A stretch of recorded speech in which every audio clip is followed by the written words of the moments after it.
My name is Julia Matevosyan. I'm an Associate Director and Chief Engineer at Energy Systems Integration Group, ESIG, and I would like to welcome you to this 5th meeting of the Forum for Implementation of Reliability Standards for Transmission, or i2X first.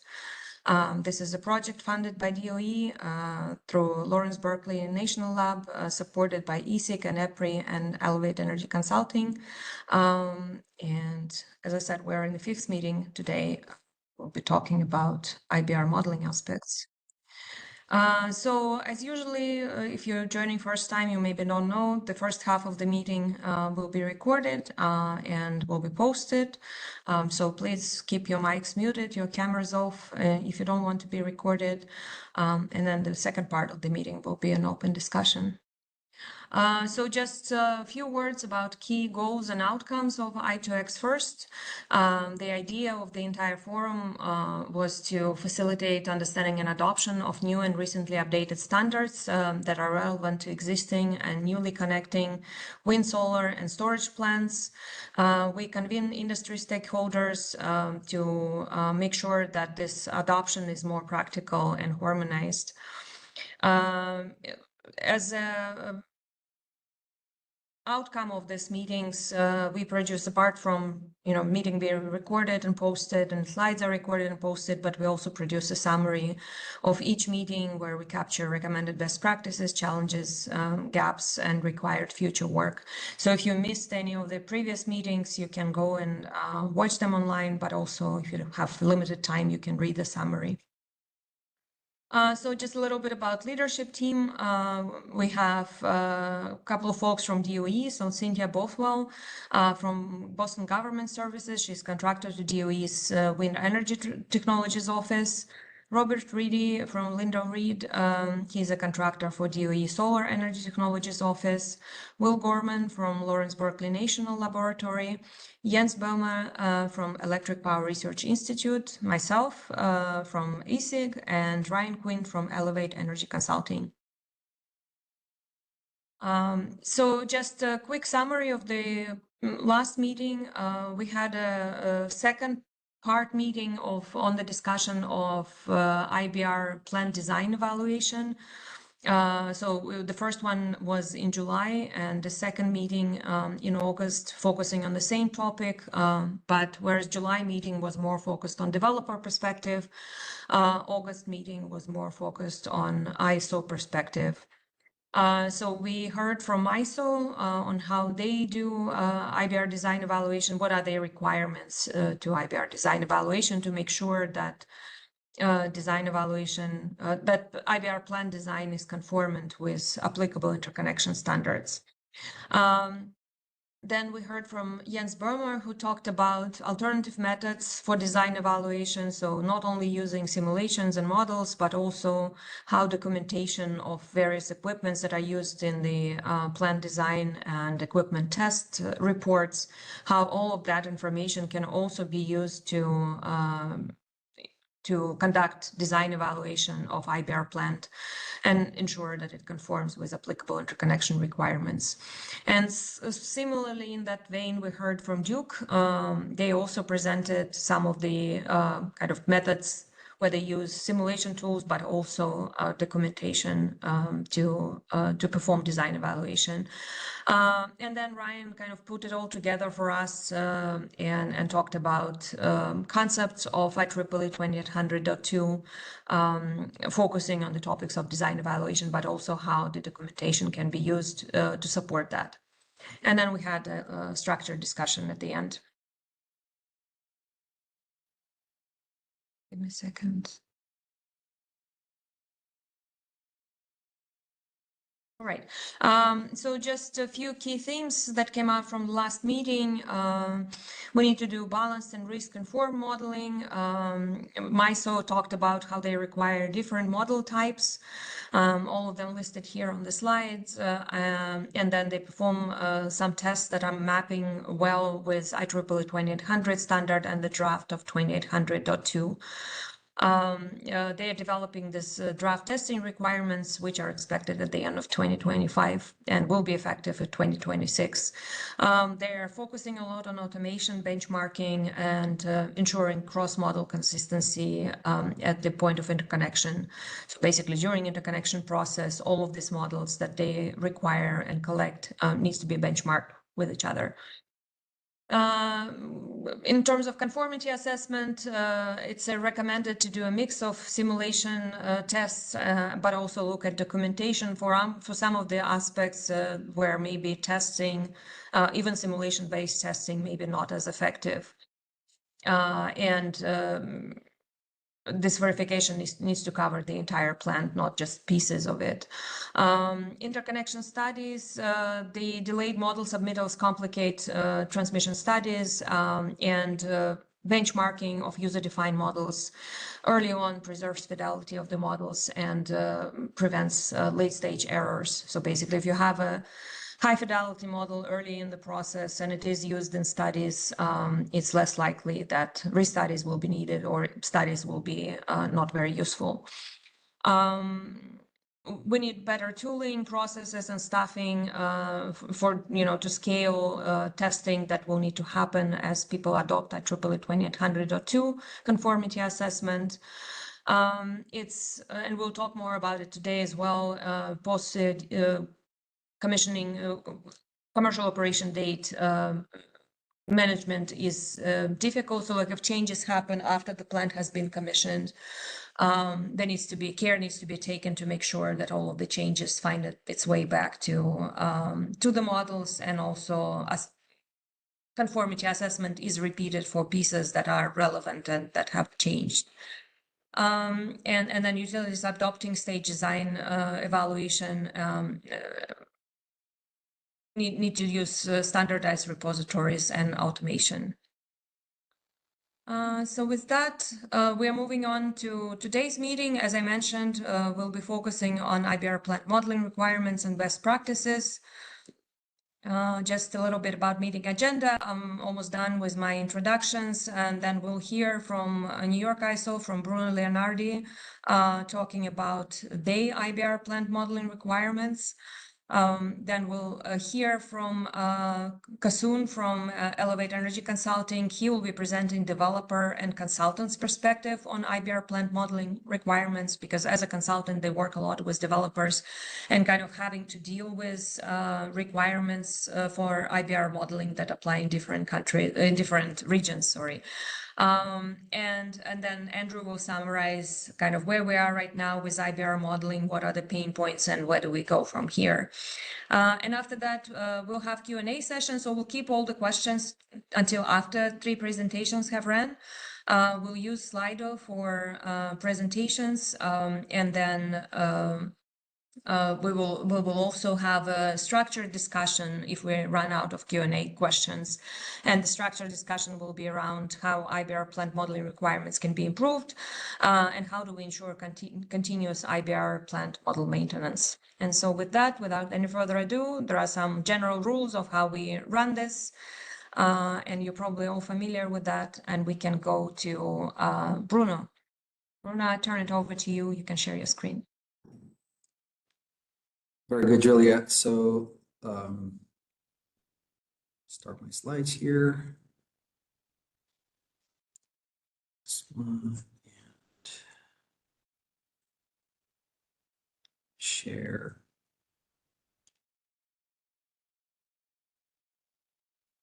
And can you confirm you're seeing my screen? Yes, I can. Perfect, thank you. Good morning. My name is Bruno Leonardi. I'm a principal with the New York's Independent System Operator in the Grid Transition Special Studies Group. This is a new group that has been recently created at the NYISO, and it has multiple subgroups under it. And the Special Studies Group is the group that is very closely supporting a lot of the IBR strategy and EMT integration into NYISO processes. And we also do a lot of specialized studies as part of that group.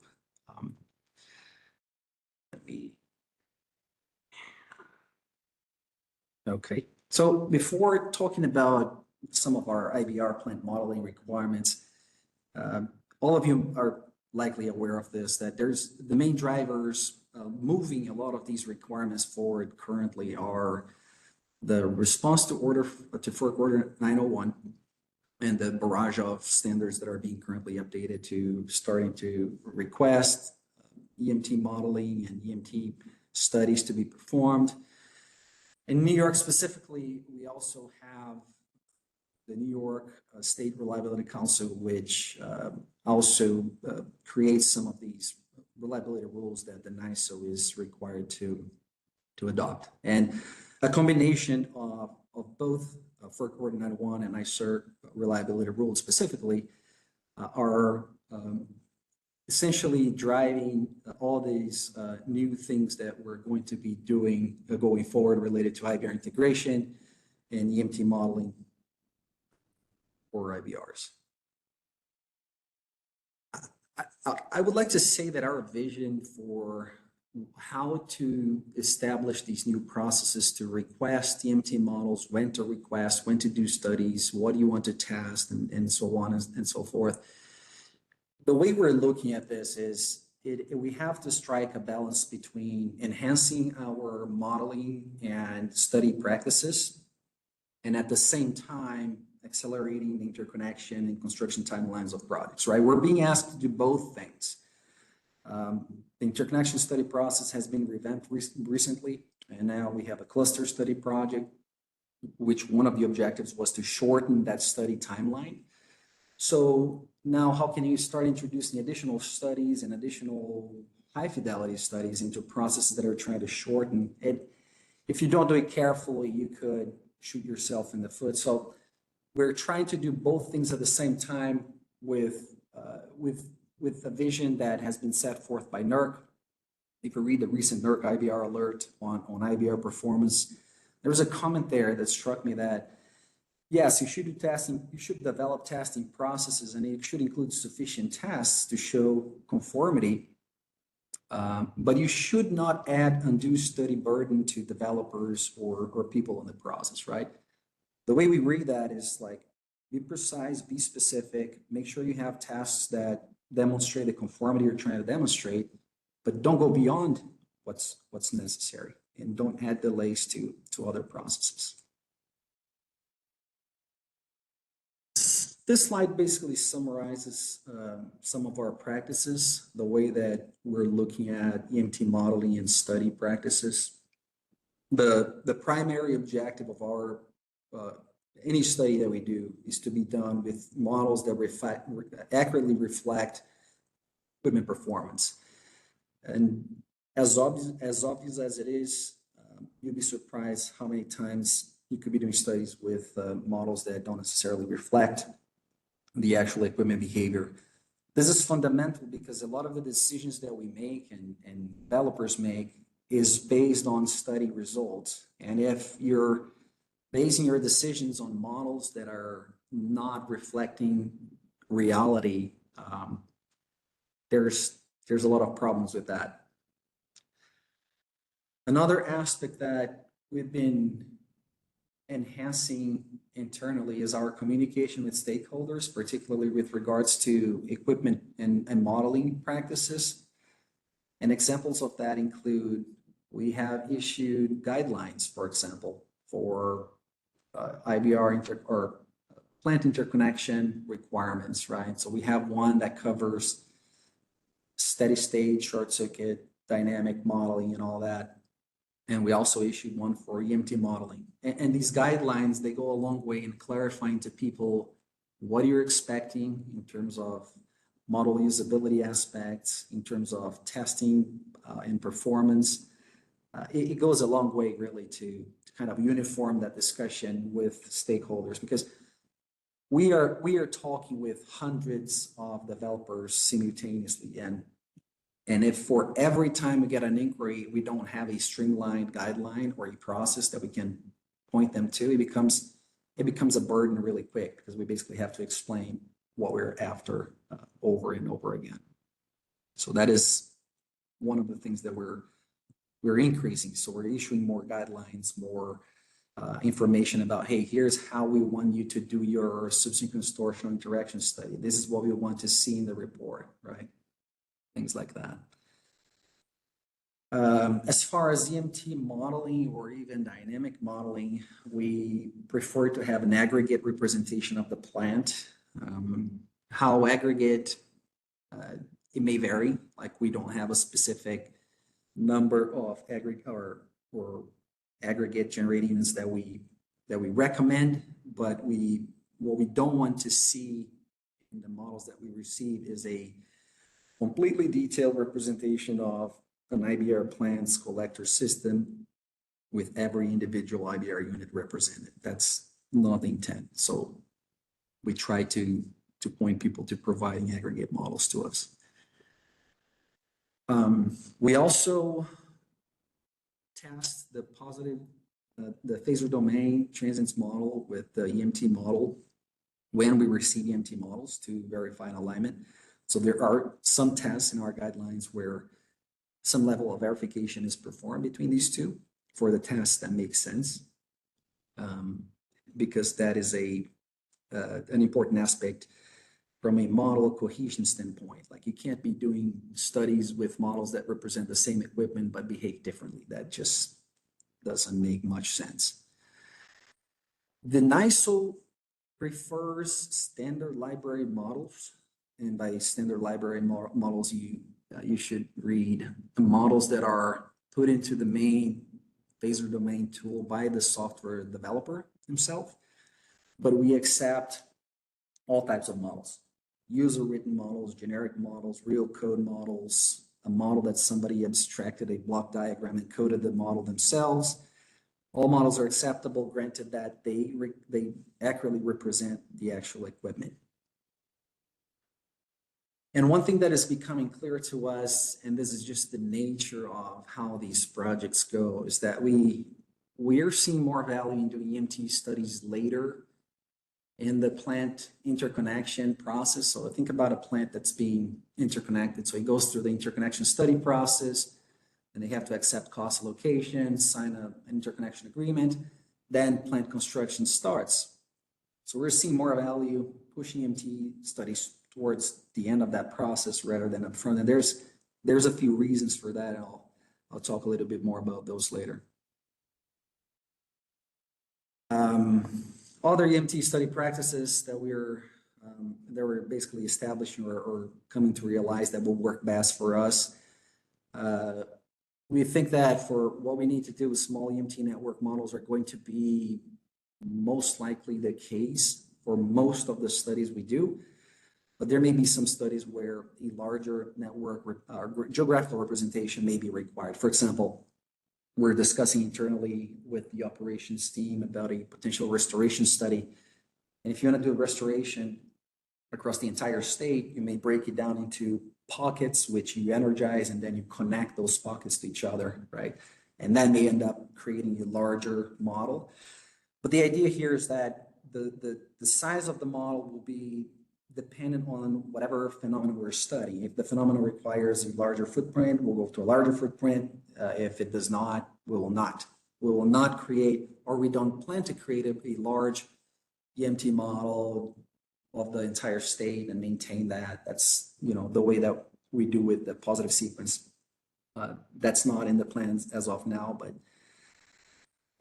it may change in the future. We're starting to require EMT models for all plants. This includes new plants and existing plants. And, many people question like, wow, why do you need EMT models from existing plants? They've been there, they've been in service, there's been no issues with them. Why are you doing that? And the primary reason for that is that sometimes we have new projects interconnecting near them, and to be able to study that whole area accurately, we need a model of existing models. But getting EMT models for existing plants is a challenge, and it's probably a topic for another workshop or round of discussions. We're also working to incorporate some EMT study screening process. And what that essentially is, for example, if some of you have done subsynchronous resonance studies and, in the process of doing that, you did like your impedance scans to see if there was a network topology that created a resonant condition between the network and the torsional modes of your units. That screening study done with impedance scans can tell you a lot whether you really need to do an EMT study, like a full time domain SSR study or not, right? So we're trying to establish a few screening studies for the various types of time domain EMT studies that could be done to try to reduce the number of time domain studies that are needed. And that's essentially for a few reasons. One is that some of these screening studies can tell you a lot about, the whole problem that you're studying, and also may reduce the total number of EMT studies that you need to do. And the last one here is that we were thinking, okay, let's figure out when we want to do EMT studies in our interconnection process. And then what has become lately is that we're migrating from this mindset of finding a point in time that works to more like, well, this is likely going to be a cycle, because if you get these models really early on, the response we get is that, well, we don't know what equipment we're going with. We think it's this one, but it may change. So that, to us, creates little value for us to be performing EMT studies with models like that, right? Because we don't know if those models will even represent the actual equipment that ends up being installed. So the way we're approaching it is that we'll likely be incorporating like an EMT study cycle, where we start with the models that are the most accurate models at the time of submission. And as those models are upgraded, because, well, maybe they needed to tune their plant level voltage regulator and now they need a little bit faster. Okay, we get an updated model and then we redo the EMT study. But I think that the steps, and for the people that do these studies, they may relate to this. Like once you set up a study, setting up the case and the scenarios and the automation to run it and the automation to plot it, all that is a huge lift. So doing that once, you will benefit from that time in subsequent reruns of that study. So if you just need to update the model and rerun things, it's not that much of an effort. So we're being careful with how much effort we put up front when we know that the models may not be that representative, and then how do we then adapt these models and get updated models towards that construction cycle, and then enhance the scope of the study once we know that we have more accurate models. Very briefly here, as far as IBR plant modeling requirements are concerned, we have two documents that guide a lot of the modeling requirements for projects in our footprint. The document on the left lays out all the requirements for steady state models, short circuit and dynamics. And that has been recently updated in July last year, but it is a document that we've had for some time, or we have had a different version of it for quite some time. The document on the right is a more recent document. We didn't have a version of that document until I think some point in July last year. So it's about a year old, but it has been updated a few times. But it is a EMT modeling guideline that describes all the usability requirements related to the model and some of the tests that models are required to perform, developers are required to perform.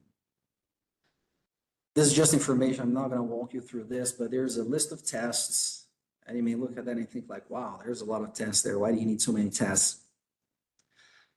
All new IBR plants interconnecting in New York State are required to abide by reliability rule B5. And if you look at the NYISO reliability rule B5, it is a slightly modified version of IEEE 2800. So the intent of these tests, it's not only to test that, hey, this particular functionality works, but also to start guiding, developers towards a direction where, hey, I do this test and it kind of behaves this way. And by the way, this is more or less in line with IEEE 2800, right? Which is a standard that they must that all new IBR plants must be designing towards. So again, this is not, at this point, the test procedures that we have in this document are not exactly guaranteeing that, okay, you do this, then we'll accept it as proof of compliance, at least for the model with IEEE 2800 or will be 5, but it does guide developers in that direction. So they should get a sense of how close or how far they are from that. And this is just an example of one of those tests. Our primary frequency response test and fast frequency response test. So the table describes how you perform the test, what should be the power output of the plant, and then the baseline response. An important question that I get quite often is, hey, I want to ask you a lot of questions because I don't want my model test report to fail. And then we clarify to people that we're not looking at this as a pass and fail test. We don't have a quantitative metric to say, hey, you failed a certain test. But of course, if the response deviates from the baseline response that we specify here from a qualitative level, there will be questions asked to understand why that happened, right? But we're not, again, looking at this model testing as a pass and fail step. It's a step in the process to generate the questions that we need to generate, right? And if we see the model not behaving in line with the baseline response, then we have discussions to clarify things. For those of you who have not been involved in the process of Rule B5 adoption, this table essentially summarizes the clauses that and how they've been incorporated in the existing reliability rule that all IBR plants have to comply with. You see that most clauses have been adopted with modifications, the vast majority of them. Some have been adopted in full, but if you look at the ones that have been adopted in full, if you exclude clause 9, no, the other clauses don't have much content in terms of performance by them in itself. But most of the clauses have had some type of modification. In some instances, modifications likely made the requirements a little bit more strict. In other instances, the modifications made the requirement a little bit more relaxed. One example of a modification that was performed is with regards to clause 72235, which required some settling time for type 3 WTGs and full converter units. And the way that the clause was modified was for that, well, the settling time and settling band requirements in IEEE 2800 are recommended goals, but not mandated targets, right? So yes, strive for that level of performance, but if you can't meet that, let's talk about why. And if you have a good reason as to why you can't meet that, you might be allowed to just interconnect like that. And I'm almost done with my time here. I'll run through the next slides. As far as our EMT model collection and study periods, we have been looking at this from the optics of two particular situations. One is for existing plants and new plants. So we need to collect EMT models for hundreds of plants, and we've started that process. So for new plants, the process is a little bit easier, right? So we go through the cluster study process. That's when your positive sequence steady state, short circuit studies are done, then plants accept their cost allocations, and then they're required to submit models. Throughout that entire period, no EMT models or studies are used or required or performed. Once the models are submitted, then EMT studies can commence. For existing plants, the time frame we've been working on is we've requested the models, I think, in early August and gave everyone 6 months to submit models to us. And now we're working through the process of receiving models from all existing plants in the state. And that brings me to my last slide. I think I'm mostly on time. So the way we're seeing this is that we're living in an endless state of flux. Things are changing at all times, and we are constantly modifying and update documentation, study processes, model collection initiatives, just about everything that we need to modify. We feel that it's going to be like that for a while until things settle in place and we can move forward with a more structured process or more structured processes. We have currently established a lot of IBR plant modeling requirements and practices. It covers requirements for EMT models. We've been collecting EMT models with hundreds of developers for plants that are under construction and plants that are already in the system. And these practices are evolving and will continue to evolve for a while. But if you are seeing everything that's happening, right, I haven't talked anything about model validation or model verification yet. But if you see what's happening in the industry, you should expect that additional things will start happening. And many of those would be related to model validation, model verification efforts, right? When do you do them? What types of tests do you want to request from who? And things like that. We're still working on a lot of that guidance and processes because that's, in our view, our next step here. And if you look at the recent NERC IBR alert too, a lot of that's being asked there has to do with, hey, planning coordinators and transmission planners should now start thinking about a test procedure that they could share with the generator owners to tell them, hey, these are the tests that we want you to perform to demonstrate conformity, right? So those things are already set in motion, and it's a matter of time for us to be able to work through them and start incorporating new practices to our business. And that's all I had to share. Julia, back to you. All right, thanks so much, Bruno. Very, very good presentation and very on the topic. A lot of questions that I have in the prepared for structured discussions that you already raised. One thing you mentioned on legacy plant modeling, we actually had i2X first, where we were focused on modeling requirements as per NERC milestone 3 in June. And so we had a presentation there on legacy plant modeling. So anyone interested, there is a link in the chat that you can go to and check out the presentation on that as well. So we'll move on to Kasun. And as Kasun is getting ready and sharing his screen, just a reminder that we use Slido at slido.com for questions, if you'd like to post it in there. And the event code is first 5. So go ahead, use Slido, don't be shy, put your questions there, and we'll take all the questions after the presentations are over. I can see your slides, Kasun, now. Great, thanks, Julia. Hi, good morning, everyone.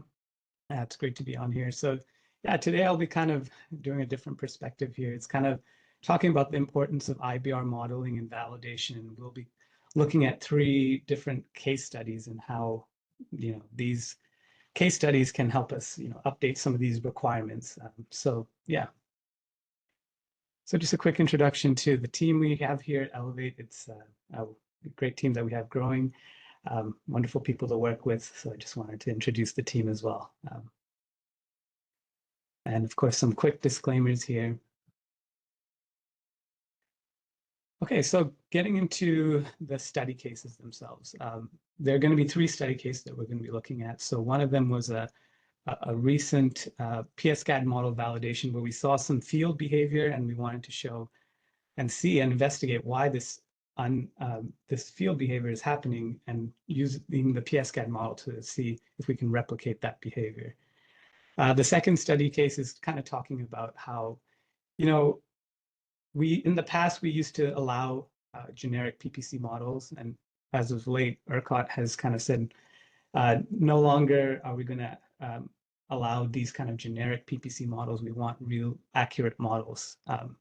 And yeah, the third case is we'll be talking about some tests that we had done with some GFM models, and we encountered inconsistent test results. So we went back and forth with the OEM But when the OEM kind of fixed some of these issues that we had brought up, it caused further issues. And so there's kind of this loop where fixing the issue caused other issues. So this was a case where the models weren't fully, robustly tested before we were doing this in the building of the plant level stage. So it should have been done before. Okay, so going to the next slide. Yeah. So here's the test results and comparison of the field data versus the PSCAD data. So what we had done essentially was we had got the actual voltage and frequency measurements at the POI, and we took that and played it back in the PSCAD model using an infinite bus. So as you can see here, this is this red, and underneath it is the actual voltage measured at the field, and this is what was played back directly at the POI in the IBR model for this solar power plant. And similarly with the frequency, we obtained the field data and played it back at the POI. So the interesting thing that we want to highlight here is this power. So you can see this green is actually the PSCAD response, and the purple is the field response. So for this kind of, it was around 0.85 for about 100 milliseconds dip in voltage. In the field, the power reduced drastically. It came back up, and then something happened again here, and then it goes back down and then starts slowly ramping up. Whereas in PSCAD, the power remained flat, which is kind of what we expected. And so we were curious to try to understand, why is the PSCAD model not showing this behavior that we observed in the field? So one of the things we investigated was comparing the ASLEF settings to the actual PSCAD model settings and trying to investigate perhaps something was off here, maybe we didn't model it correctly, or something along those lines. So we tried to figure out if we could replicate this in PSCAD by adjusting the actual PSCAD model. So by doing so, we actually found a lot of discrepancies in terms of how these ASLEF settings were mapped. So the first thing we looked at was the actual LVRT mode in the inverter ASLEF settings. And as you can see, I didn't give all the details here, but when we looked at the ASLEF settings in the inverter for LVRT, it was defined as some sort of complex power with K-factor injection for reactive current. So I defined that as pi. And then when we looked at the PSCAD model documentation for that exact same mode, 1 LVRT, it was described as, I believe, a reactive current with the K-factor injection, but the previous active current was held constant. And again, we checked out the PSCAD model, and the settings there for that same LVRT mode, it aligned with the model documentation, but there were discrepancies of all the different modes. So it was kind of a spider web of trying to figure out which one of these actual ASLEF settings is modeled in the PSCAD model. And there wasn't like a one-to-one mapping. It wasn't very clear. So this is kind of like identifying the issue here, where essentially what you're seeing is that the models themselves aren't aligned, right? And there's no one-to-one mapping. So it's very hard to find out, okay, was it this setting that caused the issue? So the other issues that we essentially found was, we didn't have sufficient data, in the sense like we only had the POI data. So IEEE 2800 now requires that we also monitor the medium voltage, control signals, and if possible, the PPC signals being sent to the inverters and all of these parameters. So that was one issue as well. We only really had the POI data, but the main thing is, what we're finding out these days is that we do all these model quality tests. We implement these model parameters in the simulation, and we tune our system and our IBR plant to act like a Ferrari, like it works. It passes all the MQTs, everybody's happy, everybody's high-fiving each other, it's great. But for some reason, when we go and commission these settings in the field, we end up implementing something completely different. So like this Mario Kart here instead. And this could be for different reasons. It could be the explanation I said before, the ambiguous mapping between the ASLEF settings, the documentation, and the models themselves. It could also be that the model itself doesn't have all the control blocks within them modeled correctly. So perhaps there wasn't no unit model validation performed or CHIL performed. Other things we have seen is ghost resets. So when you go in, you actually change some of the parameters or something like that, the firmware resets everything back to the default settings. And then all of a sudden, the parameters that you had in your simulation are back to the default. And people didn't realize this and kept it as the default at that point. During the commissioning phase, maybe you adjusted the parameters and forgot to change it back. So these are some of the reasons where the actual models themselves may differ from what's actually set in the field. And we need to address these issues in our requirements in the future. So that's one main takeaway from this study case. Study case number 2 is the PPC generic models. So as I mentioned recently, ERCOT talked about finding unrealistic PPC models because they had unrealistic high gains and they didn't have communication delays. So these generic PPC models are kind of generic in the sense they were modeled as, say, a RepCow EMT model now in the EMT. So this is no longer allowed anymore. So what ERCOT mandates is essentially having accurate and realistic models to be implemented. Again, they didn't mention, if a CHIL needs to be done for it, but it probably will be needed, because inverters require CHIL. So why not the PPC? So a case study of this, I'm sure you guys know, the background behind CHL, but just a quick overview of it. It's essentially EMT being modeled exactly in real time. So 1 second of simulation time takes 1 second of physical time. So this allows us to connect actual physical devices to the actual EMT, like the RTDS or EMT, the real-time simulator, and validate the actual performance of the hardware. So talking about the importance of having accurate model validation. So there are 2 real options you can take here. The one previously is you implement your model using, say, blocks, using the master library or custom components. The other method is the DLL real code wrapper method, which was explained in this guidelines, the C-grade technical brochure. So essentially, you're taking your C code, using a DLL wrapper and wrapping it around it and calling that into PSCAD. If you do that method, you don't need a CHIL validation because you're actually calling the actual C code. But if you're building it with blocks in PSCAD, then you need to validate that your model in PSCAD accurately reflects what is actually in the hardware. So control hardware in the loop validation is required in the sense to validate that the model itself is accurately representing what's in the hardware. So this is an example where essentially what we had found was in the field, the inverters actually tripped based off of Brokaw protection.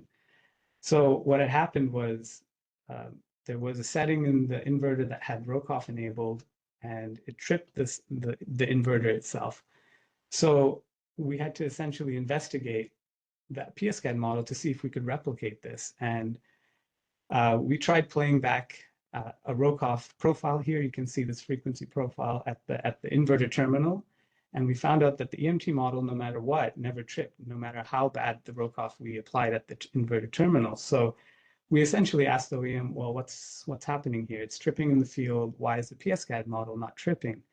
And the OEM basically stated that they did not model Rokoff protection. So CHL is great for catching these sort of issues, but it's only as strong as what the tests you perform on them, right? So if you have a certain subset of tests, then maybe it wouldn't even be able to find this because, for example, if you just did a flat run in 3-phase to ground fault for a CHL validation and you have your unit model validation, you wouldn't have captured this anyway. So this was OEM who had the actual UMV, the CHL done, but we didn't actually do a Rokoff test in that CHL to prove that the Rokoff was actually modeled in the model itself. So this goes to the point where we need to come up with a collaborative, I guess, unit model validation requirement in order to capture all of these issues before these models get implemented in studies. As Bruno mentioned, the quality of the study is only as strong as the quality of the accurate models themselves, right? Study case number 3 is a GFM model tuning that we had done with the client. And essentially, they had provided us with the models, and I'll go through this quickly just for time. It was provided with the default settings. So we had to come up with, the appropriate tunings to make the model pass all the model quality tests. And in this situation, the actual model was tripping for under frequency protection. And these were some of the issues that we'd found. So we tuned it, updated the settings, and got it to pass. Another issue we found was there were power oscillations in the power. And this was something that needed to be resolved. So this was the issue. We basically found a bunch of issues in the models itself, and we flagged it to the OEM. The OEM went and corrected these issues, but when they went and corrected some of these issues, it caused more issues. So there again was that cyclical cycle of us going back and forth with the OEM to correct some of these issues. So this goes in place of a requirement that these models should be tested rigorously prior to even being released to developers and entities to build up their actual plant level models. IEEE 2800 talks about type tests. So adding various rigorous type tests to these models as a requirement, and also perhaps doing some control hardware in the loop validation as well is, I think, something that will be well needed in the industry coming forth as we have more and more IBR penetration. So in summary, we looked at 3 case studies here. One where the field performance did not match the model. And we essentially investigated, okay, well, why is it not matching? And it was very hard to do so because of the mapping with the ASLEF settings to the documentation to the actual PSCAD model was not aligned. It was kind of very ambiguous.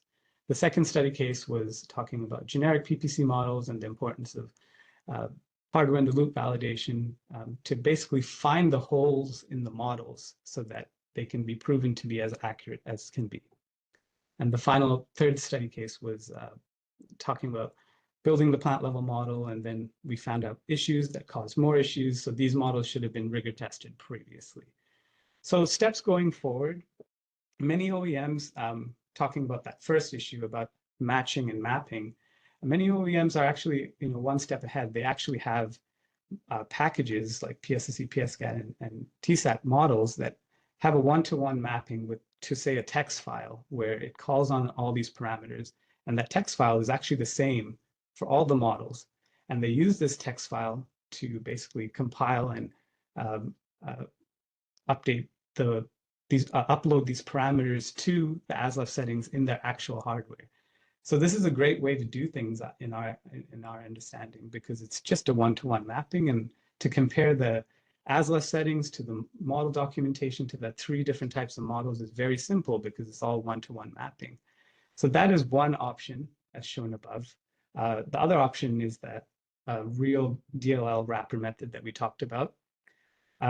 But at Elevate, we also talked about this kind of IBR file here. So say instead of a text file, if the models themselves for a certain, say Rokoff protection have different naming convention units, let's call it alpha in PSSE, it's called beta in PSCAD, it's called decimal in TSAT, and pi in the ASLEF settings. They may all be different, but as long as the OEM provides the appropriate mapping to a single file that you can look at, the comparison of these and checking the ASLEF settings to the models is going to be fairly straightforward. So as long as the OEM provides that mapping. Now, of course, the simplest solution is the one-to-one mapping, but this is also a possible solution that can be implemented. So going to my last slide here, another kind of step forward is, better control hardware in the loop testing. So you've got your PSCAD model, and this kind of picture, I'm based in Winnipeg, Manitoba. We see this a lot.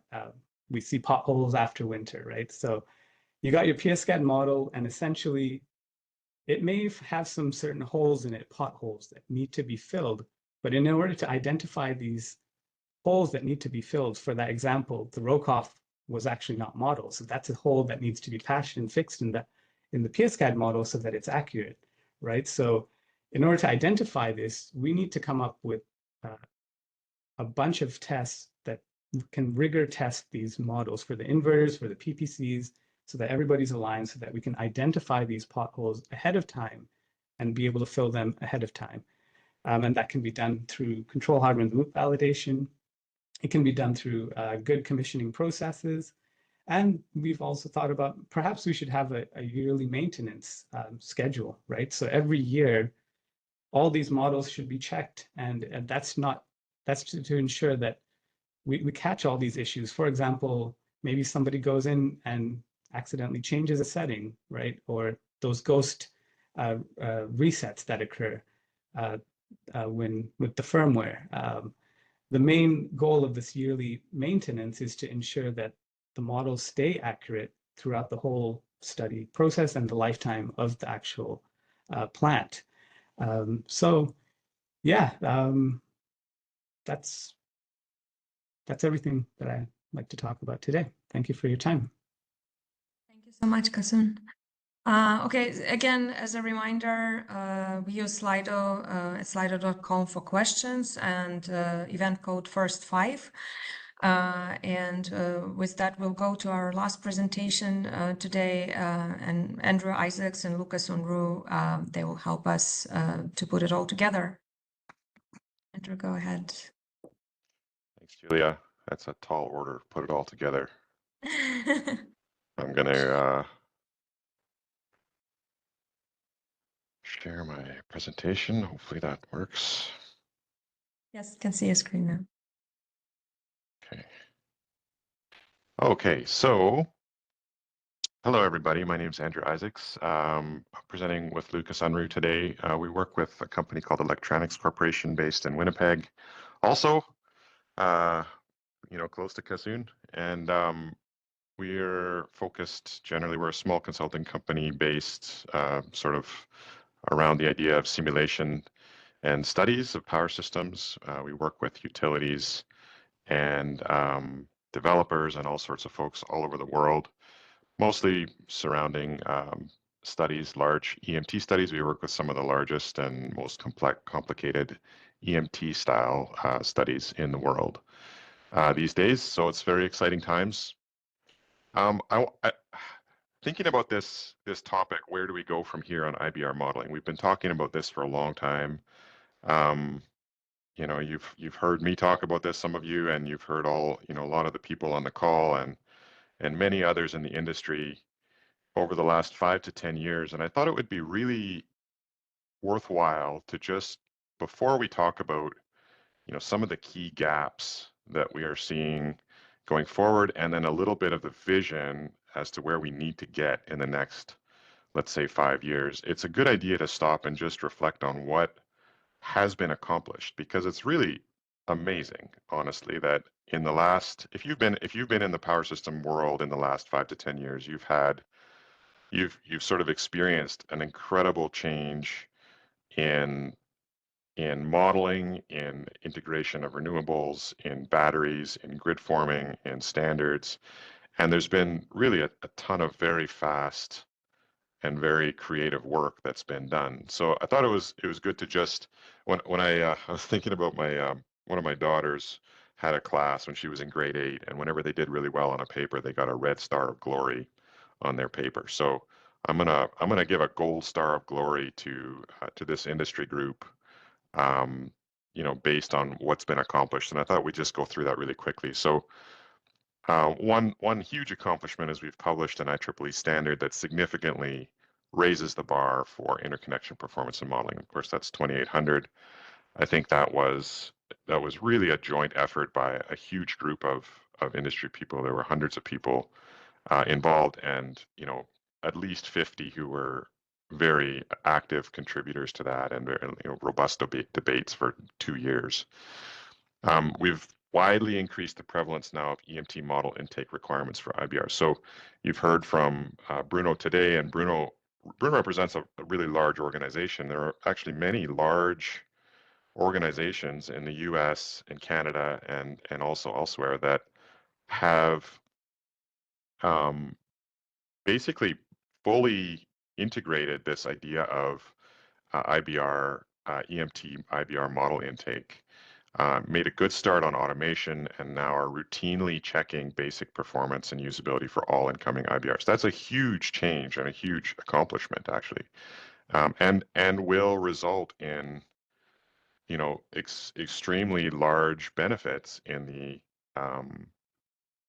industry to come. We're now able to check basic performance before things come in, and in five or 10 years ago, we had none of that. So it was really, we were completely blind.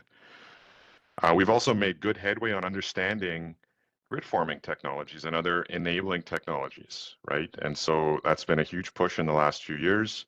There's requirements rolling out in a few places, projects and service, and further research is coming, and is looking good. And we expect to see a lot of those things coming. And I think that's also a huge accomplishment, because it's going to essentially unlock future growth of this industry. And then I think it's worthwhile mentioning also that all of those folks who have been doing studies and checking models and bringing in models, large entities and consultants and generators, have been doing this testing and actually have certainly prevented issues from happening in the actual system. So that means, in some cases, there's full EMT studies built into the planning process. Other places, even just the standard model checking. But there have been hundreds for sure in our shop, and I know thousands in the industry, of serious issues that have been identified at the study level, which just never hit the real power system, because we make changes to the design and mitigate things. So I really think this is to the credit of a lot of the engineers kind of at the base level of the power system planning and operating groups that are, and also in some cases the regulation folks as well, who are able to basically prevent issues from ever happening, and so sort of keep the industry somewhat invisible, which we have been for 100 years. Okay, that's the gold star of glory. Good work, everybody. Where do we go next? So I'm going to turn this over to Lukas Unruh in our office. He does a lot of these studies. To kind of focus on what, we've made all of this progress, and it's been material progress. Where are now some of the pain points? And first of all, where are the pain points? Where are the pieces that we need to just tune up and round off the corners on? And then looking forward a little bit, how are we going to get to the next phase? Okay, and then I'll wrap it up again with a kind of a goal for the industry. So I'll turn it over to you, Lukas. I'll keep controlling the slides if you like. Just let me know when you want me to change. Sounds good. Thank you, Andrew. Yeah, so the first kind of topic where yeah, and as Andrew mentioned, we've made a lot of headway in the last few years, and a lot of big entities have come up with some really good requirements on model accuracy, and are adopting some really good practices. There are still some aspects of IBR modeling accuracy where I think we can continue to push on. One thing that has already been mentioned a couple times today is validation, which has been a big push on throughout the industry in the last few years. And the concept here is to create, come up with validated plant models, which are composed of validated unit models. And there's some, there's kind of a process for how to go about doing this in 2000.2. One thing that I would just flag that we need to be careful about when it comes to validation is that just the act of producing a validation report doesn't necessarily tell you a lot about the accuracy of that model, right? the details and the comparison between the two, the field and the model has to be, very good for us to actually have confidence in that model, right? And right now there isn't actually any industry guidance on how good that comparison needs to be. And so, the risk here is that we receive a validation report and we say, great, we got a validated model, and we don't ever look at we don't ever ask questions about the comparisons, etc. So we don't want to rely on validation to give us a that and then result in a false sense of confidence about the model. So this figure here on the right is something that Andrew came up with along with associated write-up that kind of just highlights a couple of the areas that the validation it's a very nuanced comparison here, and when you look into some of the details, and the details really matter, and they say a lot about the differences. The next part here, as-built confirmations, and again, Bruno and Kasun did a great job of fleshing this out already, so I won't spend too much time. But the objective really should be to give the TP and PC sufficient evidence that whatever they have submitted in the as-built model matches what they did in the field, and that can be through control firmware sort of confirmation, parameter confirmation. This is, of course, there can be a lot of challenges in this process, as Kasun was saying, especially when you don't have a one-to-one match in the structure of the models, i.e., if the model isn't a real code model per se, you may have a big bucket of unmappable parameters, which can cause a lot of headaches for you down the road when you're trying to do this true up between the field settings and the model settings. Something we've been harping on for many years now, of course, is adoption of DLL standards, real code models, and this is quite important, especially in the absence of strong validation criteria. It's quite helpful to give you some confidence about at least the structure of the model, the structure of the code within the model is the same as what's in the field, assuming the firmware, etc., matches. That doesn't take the burden off of confirming parameters, for example, but it gets you a lot of the way there. And then the last couple notes on key model features. So these are mostly coming out of one, I would say, NERC event reports. For example, on the DC side, where we see a lot of the phenomena that inverters are actually tripping on are related to the DC side. So getting the protection, the DC-DC controllers, the PV array characteristics, SOC, these sorts of aspects, if we want to try and reproduce and some of these phenomena in the models and be able to show them in studies, then we need to have these things in the models. And then PPCs, again, has already been talked about a fair bit, but the delays in PPCs models is a really big deal. Generic models don't have any delays, and in the field, they have massive delays related to communications and samplings, and that for a long time hasn't been covered, hasn't been captured in models. So that's one aspect that we're pushing on a fair bit as well these days. Next slide, Andrew. A couple quotes that I've collected over the last couple of years through some of this model development work, which maybe might be insightful and provide some insight on the types of challenges that we would face in this process. I think these are all from OEM. So first one, OEM provides general purpose models that must be parameterized for project specific conditions.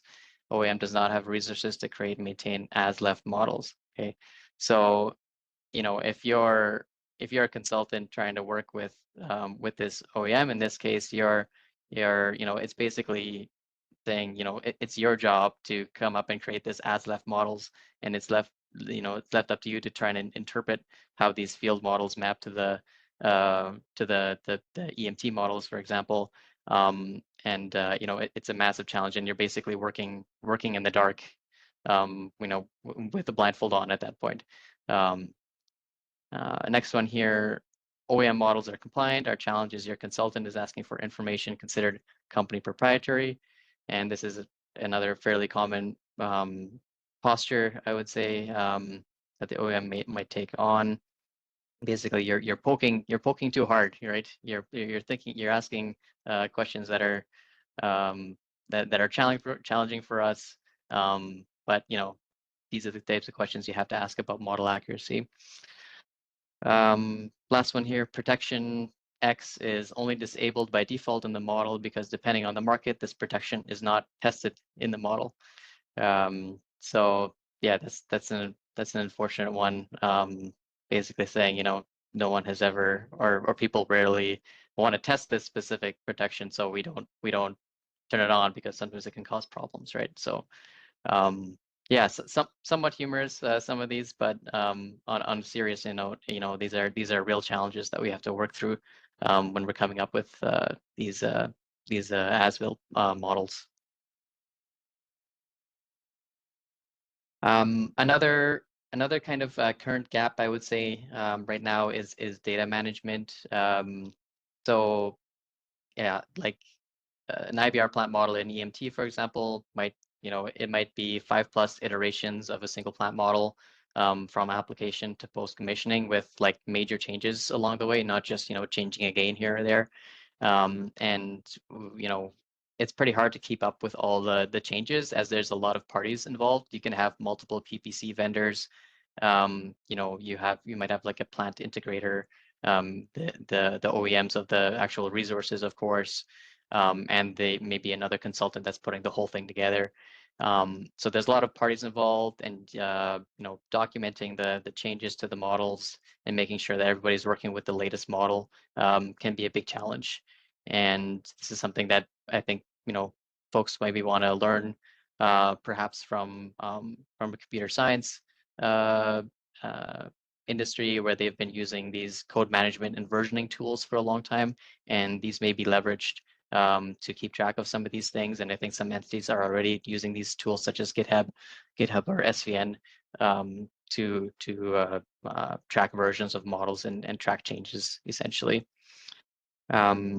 And then here in the end, so in the future, we might we're looking to a future where it's possible to effectively take models and run them through some sort of model intake process and then store them in a database that has some sort of versioning control on it. And this databases can be set up in a way so that when you're actually ready to use the models in a study, you can have some sort of automated fetch process to grab the latest model for you. So that you don't have a bunch of different versions of a model even within one big organization. Next slide, please.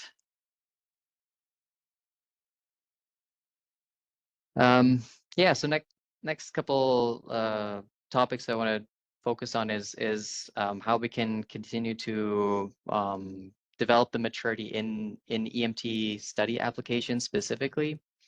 And here I would say there's basically what we're finding in our shop, and I think probably a lot of folks in the industry are finding as well, is that right now we're kind of using, for many years we've just been doing whatever we have to get the studies done, and we haven't necessarily been spending a lot of time on building, high quality tools that really are easy to use and are sort of comprehensive and streamlined. It's kind of a mishmash of a lot of different things that we're using for some of these studies, and really that's probably not going to cut it going forward. We're going to have to think about making EMT studies, studies and screening studies easier to perform, and taking that sort of manual effort and stitching of semi-automated processes, are going to have to take some of that burden off the engineers so they can focus more on asking the right questions and doing doing high value analysis of the output. So focusing first on screening studies. In the past, if we're looking at like weak systems, screening studies have mostly been a combination of like SCR, WSCR calculations mixed with visual checks. In the future, we don't really see this working too well, especially in regions where you have very high density of IBRs with different device characteristics like grid forming and grid following. So we see the need for commercial grade software with automated interaction factor-based approaches, which can be applied at scale, which can consider some of these device characteristics. And then similarly for SSO, in the past, what we've kind of been doing is taking, a big part of SSO studies is to do impedance scans on the network that you're studying. And in the past, we've kind of been taking the network and putting it into EMT and then performing impedance scans in EMT. What we're finding is just that there's certain limitations of doing this in EMT that make it difficult to really study more advanced and larger systems. And there's a lot of benefit to taking that to working with the admittance matrices directly and taking that sort of like out of EMT and doing utilizing basically modern algorithms for matrix reduction and use like the latest computation capabilities of these machines to really process high volume of screening scenarios in an efficient manner. And then lastly here, return of eigenvalue and small signal tools. And again, in the past, we actually haven't been able to use a lot of these eigenvalues and small signal tools in the sort of commercial EMT space because we have black box models and we can't see inside of them. So it's hard to develop eigenvalues, hard to get the eigenvalues, etc. Nowadays, we have modern algorithms and impedance scan technology that has come a really long way in terms of the research in the past, decade or so, to the point where we're ready to start implementing them in sort of commercial grade tools.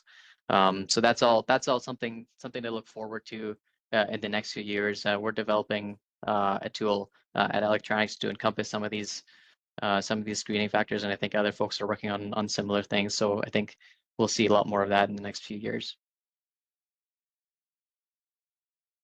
Another real pain point, which Bruno alluded to as well here, is that performing the studies and doing the analysis is a lot of work right now, and it's a somewhat automated process, as I mentioned, with the collection of commercial tools and ad hoc scripts, and we need some sort of unifying tool to streamline this process.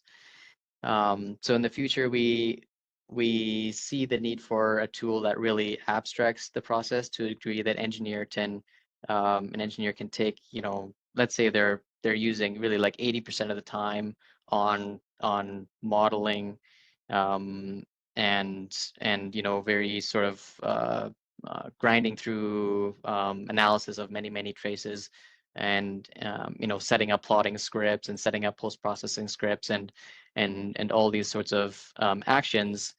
We really see a future where a lot of that work can be abstracted and automated to a high degree, which will leave the engineer to be able to focus more on coming up with the right questions to ask and really thinking more about the analysis process and having more time to sort of understand the sort of meta-analysis that maybe has been post-processed already.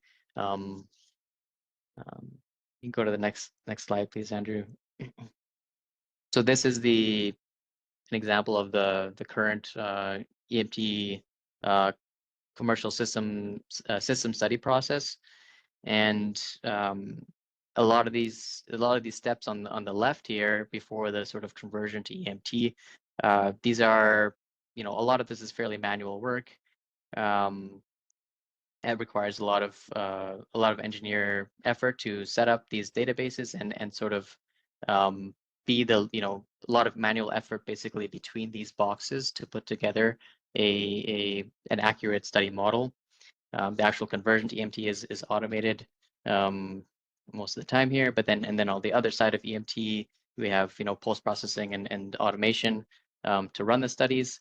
But yeah, we really see a future where we can have a comprehensive tool that basically takes a lot of these steps and just requires it just reduces the amount of input that's required for the engineer to perform some of these tasks, to sort of streamline this process and make the future easier. So picking up on this, idea of what's ahead, I think in the next few years also we're seeing a really high interest and a high demand for education.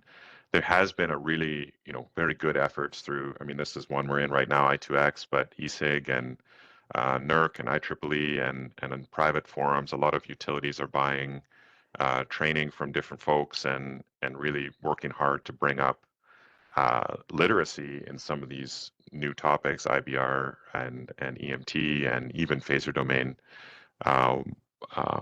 tools. And we have been focused on, I would say, basic literacy on these topics. And I think it's for many folks time to move into more advanced applications, and that means going beyond kind of the IBR model that this group is focused on, IBR models and validation and all of that. That's a very important foundation. And then start to build on that foundation to start talking about studies. So study boundaries, identification of scenarios. When do you want to do a study? How do we prioritize issues? Scaling up these issues like Lukas was talking about, through data management and tools. And then also just continuing to advance the analysis of these things. I will say that, we've been looking at EMT studies for, I've been more than 20 years, and every day it feels like I see something in the EMT traces that I can't quite explain, or that doesn't that needs further analysis and further digging. And it's such a deep field because you can see so much.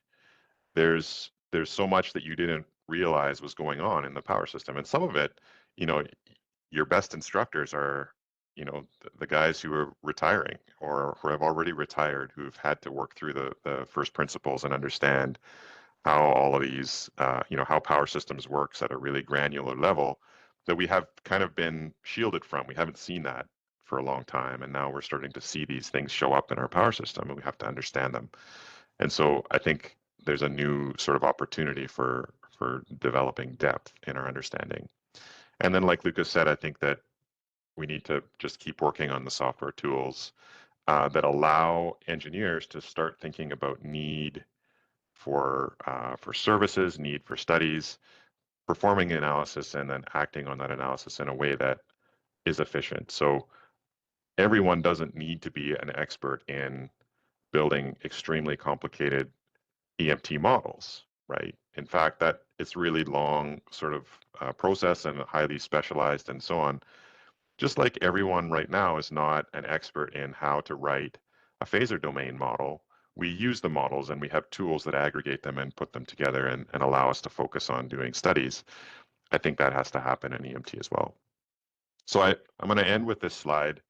I hope it isn't a discouraging slide. I think it actually can be kind of an encouraging slide, talking about what our end goal is, what's our objective. And our objective at the highest level is we want reliable power, right? So we want a reliable grid that includes IBRs. So that's the world that we're inhabiting, and we need that at the end of the day. We're not going to talk about loads today, but I think if you do think about loads, I think all of this still applies, right? All of the lessons we learned from IBRs, many of those can be applied to the loads as well. So in order to have a reliable power grid, we need to take actions. So working our way backward through this table, we need to take actions that are based on good information, right? We need correct information that we can make decisions on. And then in order to do that, we need to do useful studies. So we have to do the right studies in the right place and do the analysis that can inform those decisions. So we need to do a study that can give us the information that we need to make a good decision. In order to do those studies, we need to create sufficiently accurate study models, not just now IBR models, but the system-wide models, not system-wide, maybe a smaller system like Bruno was talking about, maybe very small systems, but we need sufficiently accurate study models in order to do those studies.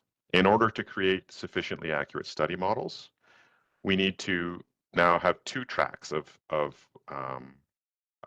two approaches. One is we need to collect and organize those accurate component models, and now we're getting into the IBR models that we've been talking about this morning. So we need to collect those and organize them. We have to make sure they're accurate. You know, they're valid, they're verified, all of those things. In order to do that, we have to have requirements and standards, and those standards need to be based on need. In order to create these study models, we also have to ask the right questions in order to scope the studies. So we have to put the right pieces together to understand which studies we need and where. And in order to do that, we need to have screening tools and judgment to focus our effort. Okay. And then all of those things at the very bottom, we need to understand what we need, what the power system needs ultimately. And this is not a simple question, right? But I do think that there's been a lot of good work, and I think we're doing quite well on this topic now. And going into these middle ones where we're talking about screening tools, asking the right questions, collecting and organizing component models, and developing requirements, I think this is something that the industry has generally gotten a lot better at. And we do have more work to do, but you know, especially on the right side here, I think this is something we have to develop more. But I do feel that there is a significant gap now in taking this foundation that we're building, right? We have a knowledge foundation and we have a modeling foundation where we're building all the pieces that we need. We're getting good at that. And now we need to go to the next step, which is, okay, what do we do with all of these models and all this information? How do we study the power system efficiently and effectively so we can make good decisions? I think that's basically what I had. I think we can wrap it up there. All right, thanks so much, Andrea. Lukas, too. All right, so let's go to the